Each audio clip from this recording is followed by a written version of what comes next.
સૌ વાલા મિત્રોને મારા જય સિયારામ. હું દુષ્યંત પાઠક શ્રી હનુમાનજી દાદાની અસીમ કૃપાથી એક નવા વિડીયો સાથે આપણી સેવામાં ઉપલબ્ધ છું. તો વાલા મિત્રો, આજનો ઉપાય આ વિષયની અંદર તારીખ છે 30મી જુલાઈ 2026, વાર છે ગુરુવાર. પંચાંગની જો વાત કરું, અષાઢ મહિનો ચાલી રહ્યો છે, કૃષ્ણ પક્ષ ચાલી રહ્યો છે, શ્રવણ નક્ષત્ર, આયુષ્યમાન યોગ, મકર રાશિનો ચંદ્ર અને કર્ક રાશિનો સૂર્ય છે.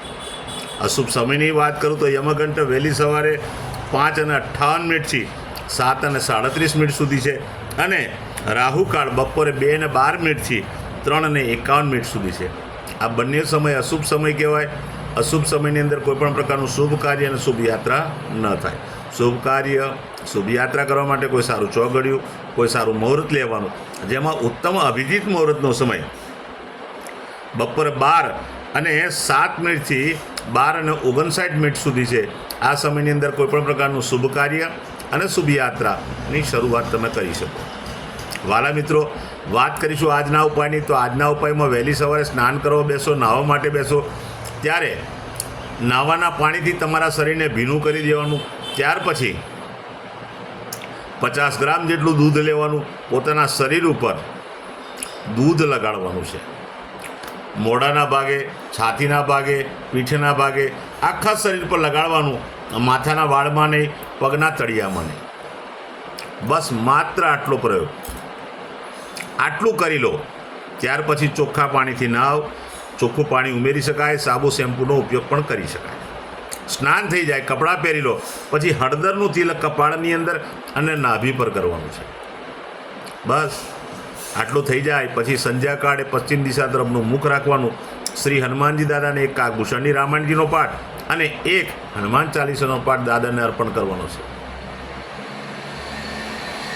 ત્યાર પછી રાત્રે સૂતા પહેલાં પોતાની પથારીમાં બેસવાનું, પલાઠે વાળવાની. ઓમ કૃષ્ણાય વાસુદેવાય હરે પરમાત્મને પ્રણતક્લેશ નાશાય ગોવિંદાય નમો નમઃ. આ મંત્ર યથાશક્તિ તમારે જપવાનો છે.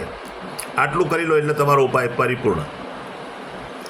જે મારા વાલા મિત્રનો જન્મદિવસ 30મી જુલાઈ 2026 ને ગુરુવારના દિવસે છે, એ બધા જ વાલા મિત્રો સૌપ્રથમ તો જન્મદિવસની શુભકામના.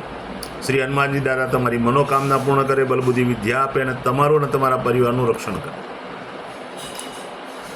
ઉપાયના ભાગરૂપે મેં કહ્યું તે પ્રમાણે સ્નાન, મેં કહ્યું તે પ્રમાણે તમારે તિલક કરવાનું છે. ત્યાર પછી ગૌશાળાએ જવાનું, ગાયોની સેવા કરવાની, ગાયોની પરિક્રમા કરવાની, ગાયોને લીલું ઘાસનું દાન આપવાનું અને સાથે સાથે તમારે ત્યાં જે ભોજન બન્યું હોય તે ભોજન પણ ગાયોને અર્પણ કરવાનું. ત્યાર પછી આટલું કાર્ય થઈ જાય, ત્યાર પછી સંધ્યાકાળ થાય ત્યારે ચણાના લોટમાં બનેલું ફરસાણ નાના નાના બાળકોને, જરૂરિયાતમંદ લોકોને, શ્રમિકોને, ગરીબોને, વડીલોને અને બ્રાહ્મણોને તમારે ભેટ સ્વરૂપે આપવાનું છે. કાલના દિવસ નિમિત્તે કોઈપણ વ્યક્તિને ચણાની દાળનું દાન કરશો, ઉત્તમ પરિણામ પ્રાપ્ત કરશો. ત્યાર પછી જેમની મેરેજ એનિવર્સરી 30મી જુલાઈ 2026 અને ગુરુવારના દિવસે તે બધા જ વાલા મિત્રો સવારે સ્નાન કરી પોતાના વડીલોના ચરણ સ્પર્શ કરવાના છે, આશીર્વાદ મેળવવાના.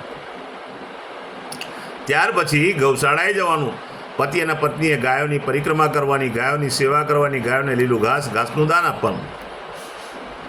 આટલું કાર્ય થઈ જાય, તમારે ત્યાં ભોજન બન્યું તે ભોજન પણ ગાયોને અર્પણ કરવાનું.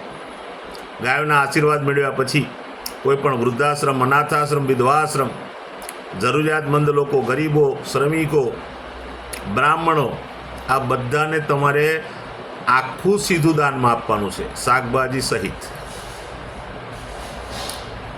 અથવા તમે કોઈ જરૂરિયાત ગરીબ માણસને તમે જમાડશો, ફૂલ ભાણું જમાડશો તો ઉત્તમ પરિણામ પ્રાપ્ત પતિ અને પત્નીને થશે. મારા બધા જ વિડીયો યુટ્યુબ પર હોય છે.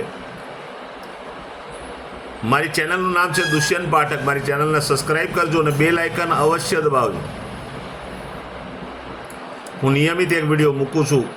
જો તમે બેલ આઇકન દબાવેલો હશે તો તમારા મોબાઈલ પર અવશ્ય નોટિફિકેશન આવશે. તમે મારો વિડીયો તરત જ જોઈ શકશો.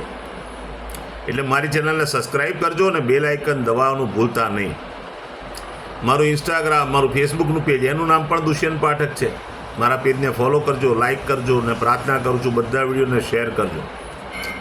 કોઈ જરૂરિયાતમંદ વ્યક્તિ, કોઈ સંઘર્ષમાં ફસેલા વ્યક્તિને તમે જે સોશિયલ મીડિયાથી મારો વિડીયો પોસ્ટ કર્યો હશે તો એનું કલ્યાણ થશે, એનું સારું થશે. હું નિયમિત એક વાત પ્રમાણિકતાથી કહું છું